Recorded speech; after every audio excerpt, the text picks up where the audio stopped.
So today we're gonna be reacting to Piers Morgan. He's had like on this interview specifically, he's had on like a bunch of people, so we're just gonna break it up. I think Rand Paul speaking, and then there's gonna have a panel with Anna Kasparian and like some people. Then the end of it's gonna be Patrick Bet David. So we're kind of just gonna I'm divided up in like three videos. So yeah, let's get into it.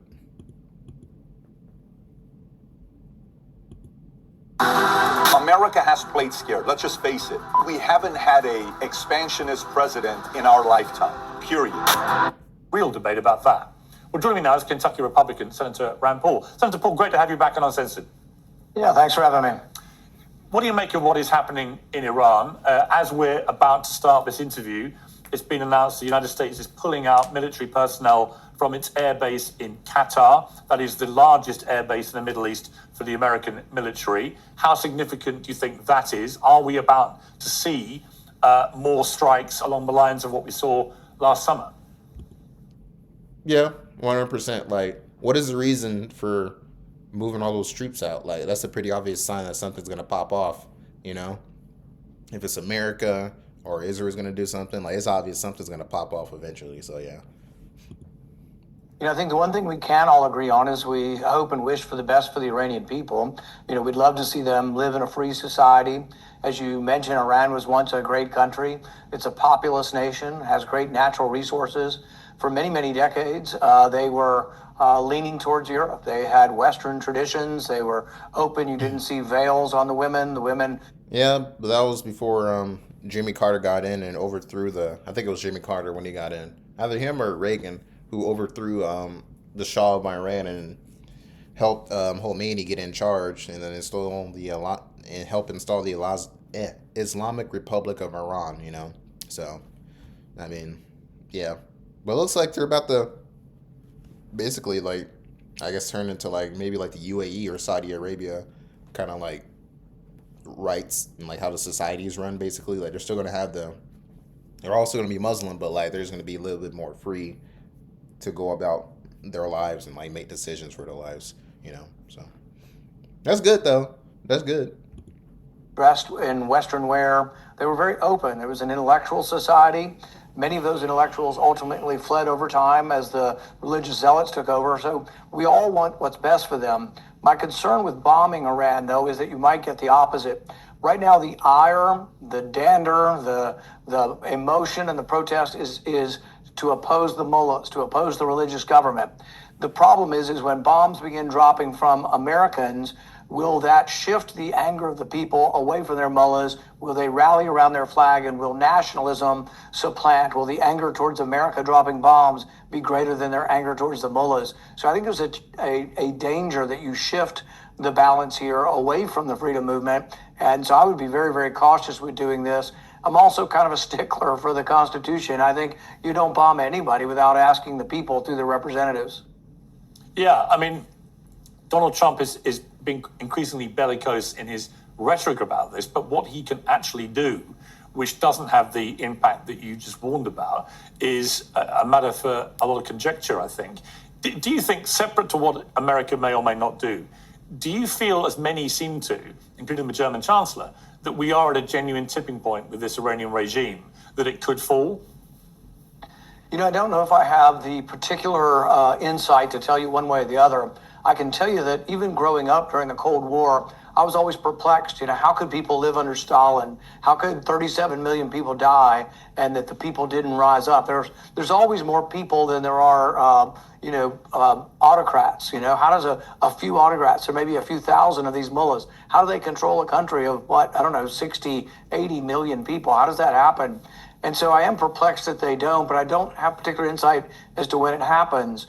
I will say that I was struck at the end of the Cold War how, we all worried about a nuclear war. We worried about a war with Russia that would occur. And instead, it just sort of disappeared almost. Just the walls came tumbling down, and large protest after large protest transformed into freedom. And I hope and wish for that in Iran. I just don't know that bombs facilitate it. I'm worried that American bombs, will have the unintended consequence of actually delaying freedom for Iran. Would they? Not necessarily. I think there's going to be more of a threat of more of our bases, honestly, within like even maybe Europe.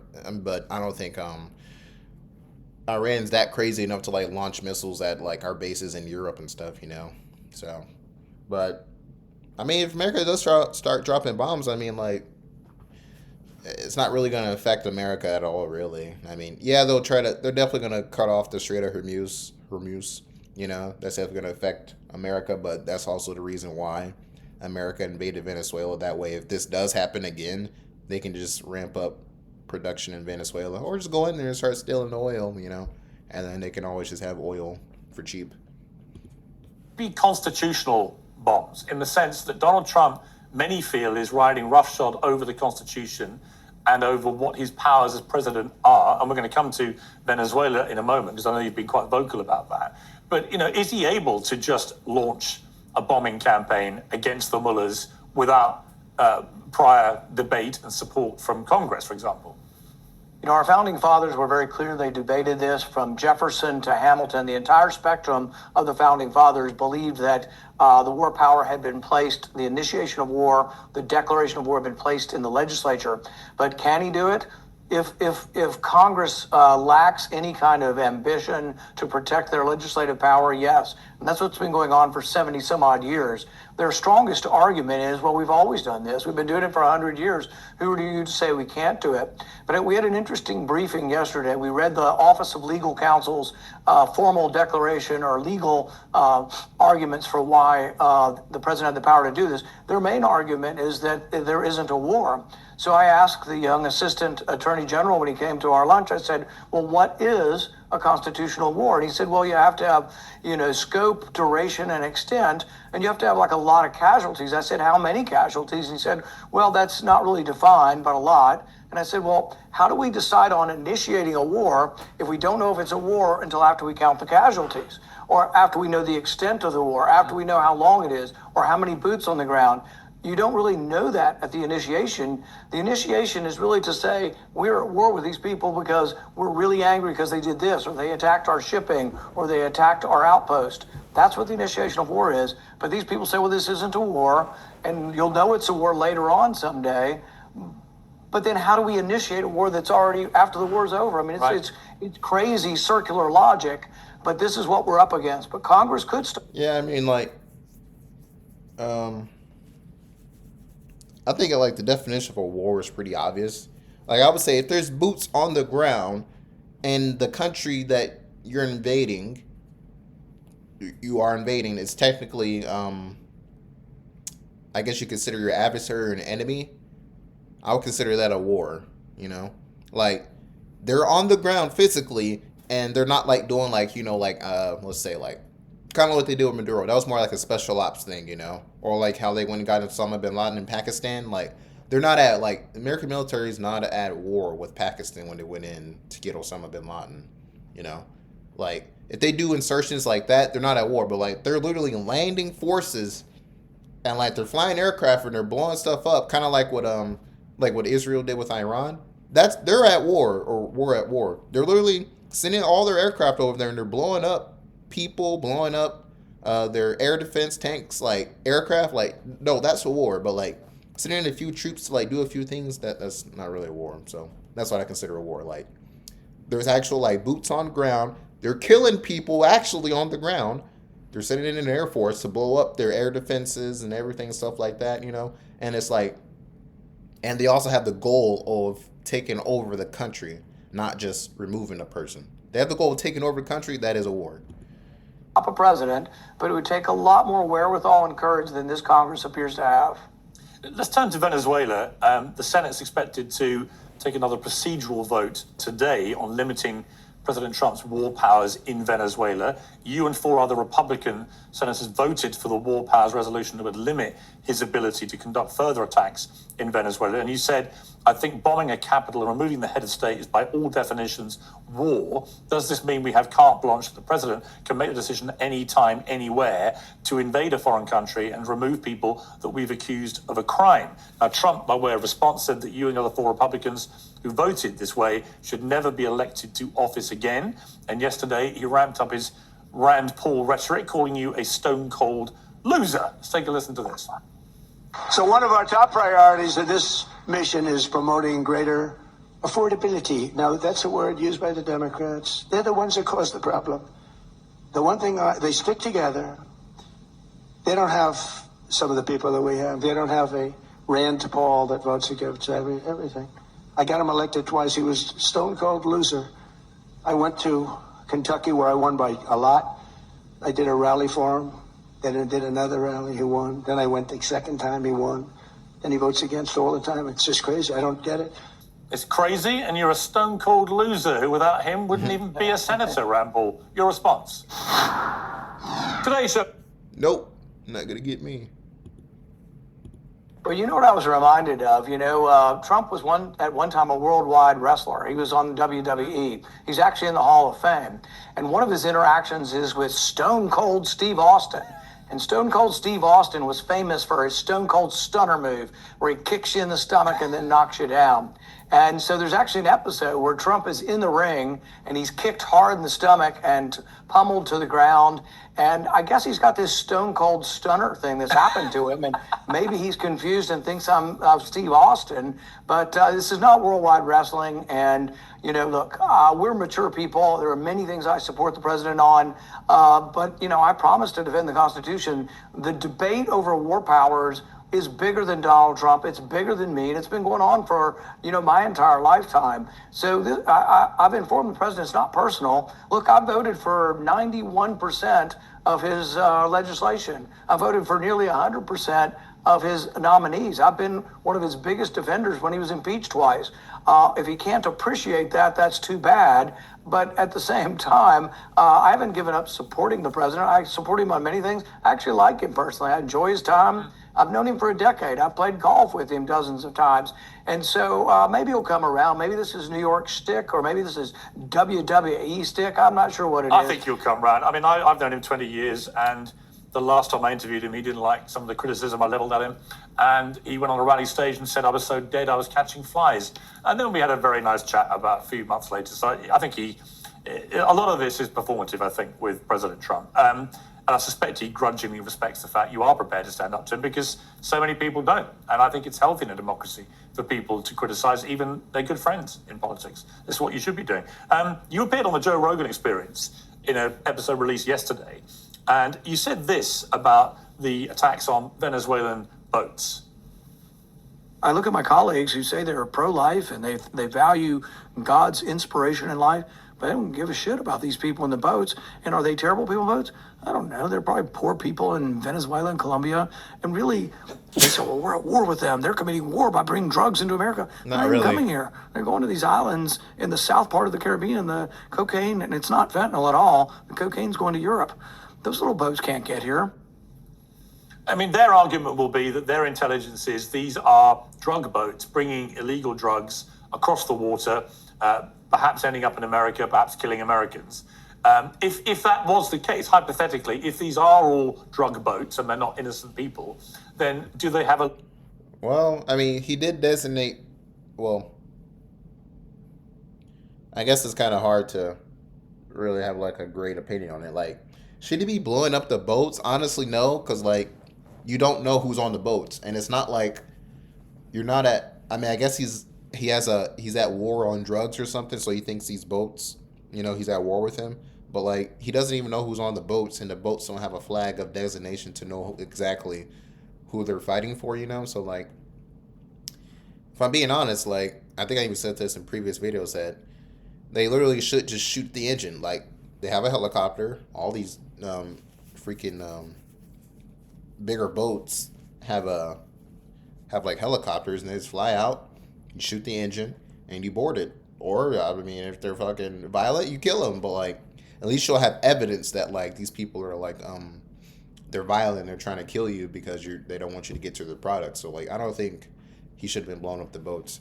And he's definitely gonna, I guess Pete Hegseth, and they're probably definitely gonna get Trump for killing innocent people on boats. So, legitimate defense of what they've been doing? The reason they want to equate drugs as a weapon and make this a war is because normally you don't kill unarmed people. So if tomorrow you decided to go out and shoot a bunch of people on a boat, it would be murder. But if you're coming from the government and you say there's a war, then it's not. But the idea that drugs are a weapon, you'd have to imagine that the big pallets of cocaine, they come and they hit you over the head with them, and then they would be a weapon, and then they would force you to take the cocaine. They're coming here for our black market, for people who are voluntarily buying it. But it's actually most of the drugs that we've been shooting the people aren't coming here. Those drugs are verifiably going to small islands in the South Caribbean and being exported to Europe primarily. And there's no fentanyl, zero. None of the, and the fentanyl is a scourge. We've had so many deaths, and it's a tragedy. I know two young brothers who both died from an accidental overdose. It's terrible, but this has nothing to do with fentanyl, and it's basically an excuse. But here's the rub. Even if it were a war, even if these people were viable people in a war, according to our military justice code, you do not kill people who are shipwrecked. So September 2nd, they blew up a boat, killed like 8 or 10 people, but 2 people were swimming around, clutching to the shipwreck, and they went back and killed them. That is unlawful, even in times of war, is not justifiable. And when I hear... Yeah, they're definitely, they're gonna, that admiral that said the one that authorized it, they're definitely gonna come after him for that. Because, you can't be doing stuff like that. My colleagues just who are, all for the unborn and all for little children, which I am too, not care at all about these people. And it's like, well, they're drug dealers. Well, they may have been. They're accused of being drug dealers, not convicted. If they got the drugs to Miami, they got off the boat and they put them in a U-Haul and they're going up the road. Do we take a grenade launcher and blow up the truck? We don't do that. That's not who we are as a people. But the fact that it doesn't bother my colleagues, that they're jolly well just fine with killing people, I think is disturbing and says something about their ability to think through what actually is going on here. And they're blinded by loyalty to the president and have given up on thoughts of justice or due process. On the removal of President Maduro himself, another very contentious thing to have happened. Everyone agrees that the military operation that was conducted was pretty well faultless and had no loss of life on the American military end.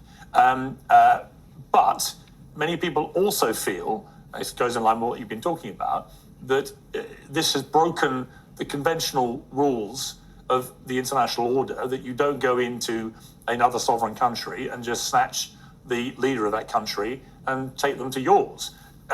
What do you feel about what happened there?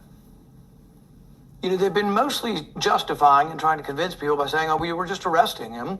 He had a warrant. We have a warrant for his arrest. Nah, Brody. That shit was all about oil and getting the Chinese and the Russians out of there, Iranians, getting everybody out of there.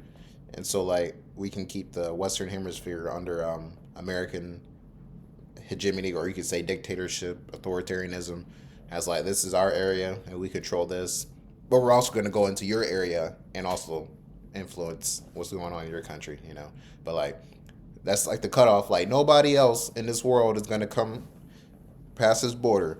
This border right here, the end of it's, I think, Greenland, and the other side of it's Alaska. We're going, well, I guess Hawaii, really, but really Alaska, and we're just going to make a line straight down. That's all ours. You motherfuckers come over here, we're just going to blow you up. And a grand jury had indicted him. But nobody's really thinking through this. He's indicted for breaking American laws. Are we in the business of indicting people around the world who break our laws, who aren't even in our country? How do you break a law in our country when you don't live in our country? So one of the things he's accused of... That's facts. You're going to hold somebody accountable and they're not even in your country? What? I didn't break a law. Yeah, I broke a law in your country if I lived in your country. But I don't live in your country, so how am I breaking laws? What the fuck? If anything, that's the case, they should be flying in and arresting all these fucking presidents and prime ministers for laws they're breaking in America. It's just fucking retarded. Drugs, and everybody glosses over that, but those are American drug laws. That's how you know it's not about him, it's about the oil. If you critically break it down, it's obviously just about the oil, it's not about Maduro, which I think people know that already. Venezuelan. But the other thing, in the indictment, they actually accuse him of owning or conspiring to own machine guns. Well, every leader in the whole world has soldiers protecting them with machine guns. Does that mean we could arrest anybody around the world? Look at Brazil. They've got the former president in jail for life. The current president and the Supreme Court, many say are corrupt. Many say he's an illegitimate leader. Bolsonaro said he stole the election. Would it be our job, if we believe Bolsonaro, to go in, remove, helicopter out the president of Brazil, break into the jail, and let Bolsonaro out? I mean, is our job to go to Saudi Arabia and arrest the people who may or may not have been connected to killing Washington Post journalist Khashoggi? I mean, you can go around the world. Throughout Africa, at any point in time, there's one or two dictators that are committing human rights atrocities. But what is the difference? Right, but Senator Paul, what would be the moral distinction? Put the legality to one side for a moment. But the moral distinction, some would say, look, we went into Pakistan in the cover of night with a bunch of Navy SEALs, and we murdered Osama bin Laden. I don't know what his criminal record was or wasn't in the United States, but taking your logic, was that a justified operation by the United States or not? Yeah, because we're at war with him in Al Qaeda, and he is believed to be the leader of the person that orchestrated the collapse of the Twin Towers. So yes, it makes sense. Well, the big difference is he attacked us. I mean, 9/11 was an attack. Right, but he himself wasn't in the United States when it happened. And I guess the argument the administration would put up is, well, Maduro was conducting, in their eyes, these drug wars against Americans, but from Venezuela. And they would say that bin Laden was conducting attacks on America from outside. I think. Okay, I mean, I guess I can see that argument, you know. I guess it just kind of depends, like, what do you value? That is true, though, because, like, drugs are actually killing a lot more people than the attack on the Twin Towers. So, like, it's more of I guess Trump would have more of a reason to, like, go get Maduro than Osama, because Osama killed, like, 3,000 people in the towers and, like, I guess between Afghanistan and stuff. But based off drugs and, like, I think 50,000 people, maybe 100,000 people die every year from, like, drug overdoses. So it's like, well, I mean, in comparison, it's like, well, he's more of a criminal than Osama. Interesting. Yeah, I guess I could see that. I guess I changed my opinion. You know, it actually makes sense if you're like comparing it. You know, so. Well. Different arguments, because I think the argument against bin Laden is that it was an act of war. 9/11 was an act of war, and he was the mastermind. And I think there is evidence of that. With regard to Maduro, you know, my understanding is I don't think even the government believes they have a very strong connection of him to drugs. Do you think there's going to be a video or an audio of Maduro saying, hey, we got a couple kilos, see if you can get $1,000 a kilo, and they'll be offloading it at the port at Caracas? You think they're going to have that? What they're going to do is convict him the way they do always. And this is a danger even to Americans. They do it through conspiracy. They lump a whole bunch of them together. They don't prove any of them individually. And they get enough people just to say, I hate drugs and he was a terrible autocrat. Let's put him in prison. And they will put him in prison forever. He will rot somewhere in the United States. But I think really what I'm debating isn't so much, you know, that Maduro was something they wanted to save. I'm glad he's gone. I wrote a book called The Case Against Socialism. I've written about Venezuelan socialism. But it's important for people to know the government that remains is his government. His government remains. The socialism didn't start with Maduro. It didn't start with Chavez. It started with Perez back in the 70s. They nationalized the gas companies in 71, the oil companies in 76. They finally took away all private property in 2007. Part of the debate about this isn't that one socialist is better than other, but that freedom is better than socialism. Because if the Venezuelan people choose another socialist, they'll be back in the same situation of privation and poverty within a number of years. Every new year, I think about what... Nope. So, Paul, a final question. I just want to play you a clip of Donald Trump yesterday at a Ford factory in Michigan.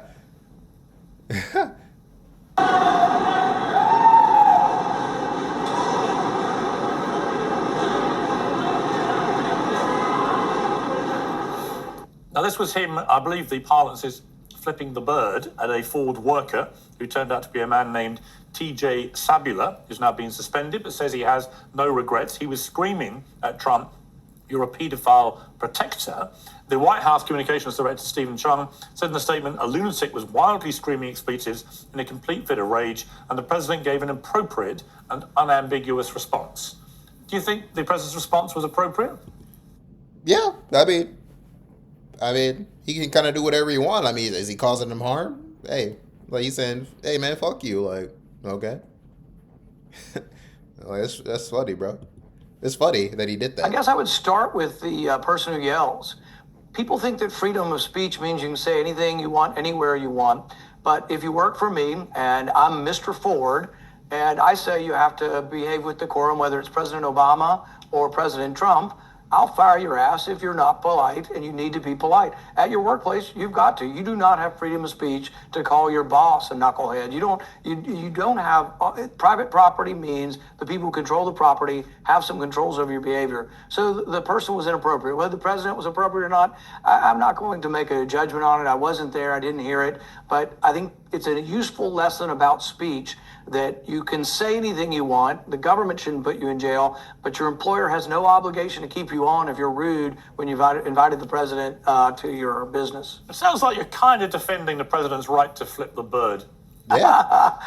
He's Take defending his it right as to you free will, speech. interpret it as you must, Piers. Senator Paul, great to have you back on our session. Thank you very much. Cool. What do you guys think? Do you guys agree with Senator Rand Paul, what he said about Venezuela? That, like, we shouldn't have done that, and, like, should we be enforcing, like, America laws across the globe and, like, just be invading countries? Because, like, oh, well, they did this and they did that, and it's illegal here, so we should just go in and arrest them, you know? Like, do you guys agree with that? You guys disagree with what he's saying? I guess, do you guys agree with Trump giving that guy the middle finger, you know? I mean, it's free speech. It's like, well, I mean, who cares, bro? It's like, okay. But yeah, thank you guys for watching. I'm gonna continue watching, but it's gonna be posted in different clips and episodes. So yeah, I'll be posting this on YouTube and Rumble, and thank you guys for watching.